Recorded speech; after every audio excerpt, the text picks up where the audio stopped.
जय माता दी। राधे राधे। आइए सुनते हैं जीतिया या जीवित पुत्री का व्रत कथा। जीतिया की दो बहनों की कहानी, सुखिया और दुखिया की कहानी। दो बहनें थी, एक का नाम था सुखिया और दूसरी का नाम था दुखिया। दोनों का भाग्य उनके नाम जैसा ही था। दुखिया गरीब थी और बहुत दुखी रहती थी। सुखिया अमीर थी और हमेशा सुखी रहती थी। दोनों एक ही गांव में रहती थी। दुखिया सुखिया के घर में काम करती थी, साफ सफाई करती थी, खाना बनाती थी और जो खाना बच जाता था वह खाना सुखिया दुखिया को दे देती थी। इसी तरह दुखिया का घर चलता था। समय बीतता गया। दोनों के बच्चे थे। सुखिया को दो पुत्र थे और दुखिया को भी दो पुत्र थे। जब जितिया का व्रत आया तो दोनों बहन जितिया का व्रत रखी थी। दुखिया सुखिया के घर में काम करती थी। व्रत के दिन दुखिया ने सुखिया के घर जो चावल फटका, चावल को साफ किया। उससे जो खुद्दी निकली वह अपने लिए रख ली और साफ चावल सुखिया को दे दी। फिर साग को चुनी, पत्तियों को डंठल से अलग किया। बढ़िया वाला साग सुखिया के लिए रख दी और जो डंठल वाला था वह अपने लिए रखी। अब दुखिया ने सुखिया के घर सारा खाना बना दिया और अपने घर चावल की खुर्दी और साग की डंठल लेकर गई बनाने के लिए। खुर्दी का चावल और साग की डंठल बनाकर वह खाना अपने बच्चों को खिलाई और खुद भी खाई। उसके बाद दुखिया सोने चली गई। आधी रात में एक बूढ़ी औरत उसके घर पर आकर दरवाजा खटखटा दी तो दुखिया पूछती है, कौन है? तब बूढ़ी बोलती है, बेटा हम हैं। दुखिया ने उठकर फाटक खोला और पूछती है, अम्मा आपको क्या चाहिए? इतनी रात में आप यहाँ किस लिए आई हो? बुढ़िया बोलती है, बेटा मुझे बहुत भूख लगी है, कुछ खाने को दे दो। दुखिया उसे घर के अंदर ले आती है और कहती है, हम लोग बहुत गरीब हैं, आज मैंने खुद्दी का चावल और साग की डंठल बनाया है, क्या आप खाएंगी? तो बूढ़ी कहती है, हाँ क्यों नहीं खाएंगे, हमें बहुत भूख लगी है, हम वही खाएंगे। दुखिया अंदर जाकर खुद्दी का चावल और साग की डंठल लाती है और बूढ़ी को देती है खाने के लिए। बूढ़ी खाना खाने के बाद कहती है कि मुझे अच्छे से कुछ दिखाई नहीं देता, इतनी रात के अंधेरे में मैं अपने घर कैसे जाऊंगी? तो दुखिया कहती है, कोई बात नहीं, आप यहीं पर सो जाइए, सुबह अपने घर चले जाना।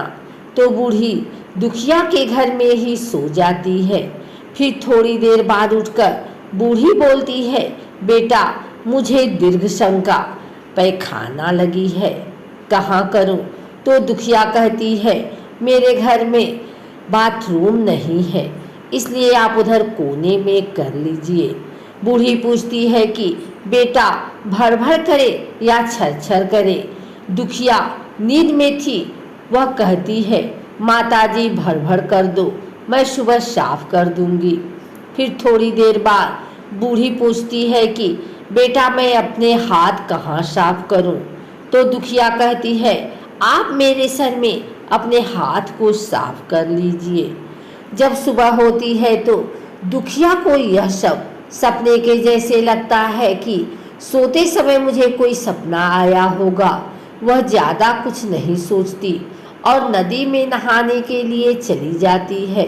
जब वह नदी में नहाती है और अपने बाल धोती है तो उसके बालों से होते हुए जो पानी बहता है वह सोने का पानी होता है। आसपास की सभी महिलाएं देखकर चकित हो जाती हैं और कहती हैं कि तुम्हारे बालों से तो सोने का पानी गिर रहा है, क्या बात है?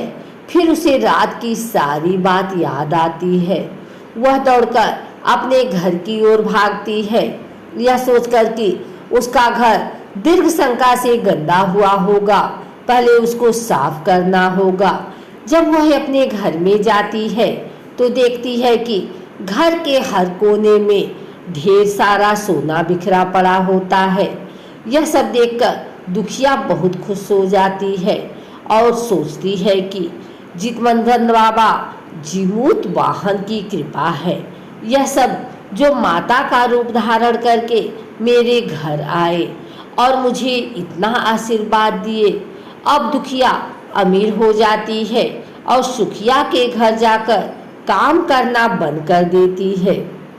दुखिया जब अपना व्रत पूरा करती है तो अपने पुत्र से कहती है कि जाओ मौसी के घर से तराजू लेकर आओ, यह नापने के लिए कि यह सोना कितना है। बच्चा बहुत खुशी से सुखिया मौसी के घर जाता है और तराजू मांगता है।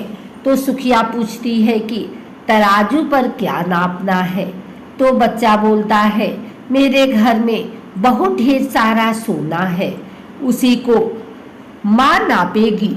सुखिया कहती है, खाने के लिए तुम्हारे पास कुछ भी नहीं है और सोना नापोगे, मुझसे झूठ कहते हो।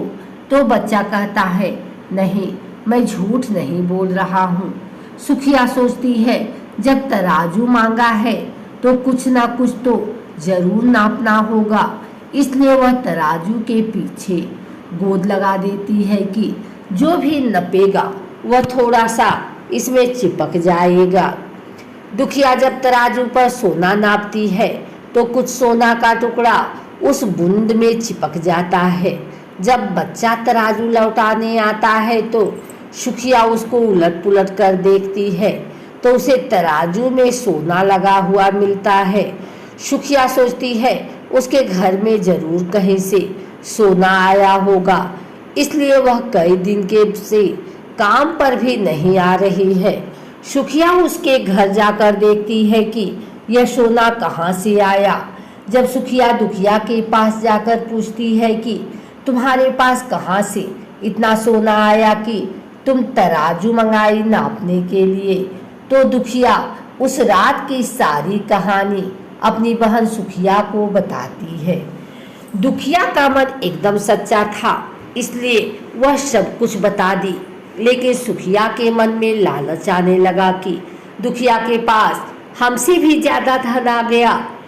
अब अगले जितिया में मैं भी खुर्दी का चावल और साग का डंठल बनाऊंगी। फिर अगले साल जितिया का व्रत दोनों बहन ने रखा। सुखिया के पास हर तरह का सुख था और धन भी था, फिर भी वह जितिया के दिन चावल फटक कर साग चावल फेंक दी और खुर्दी अपने पास रख ली।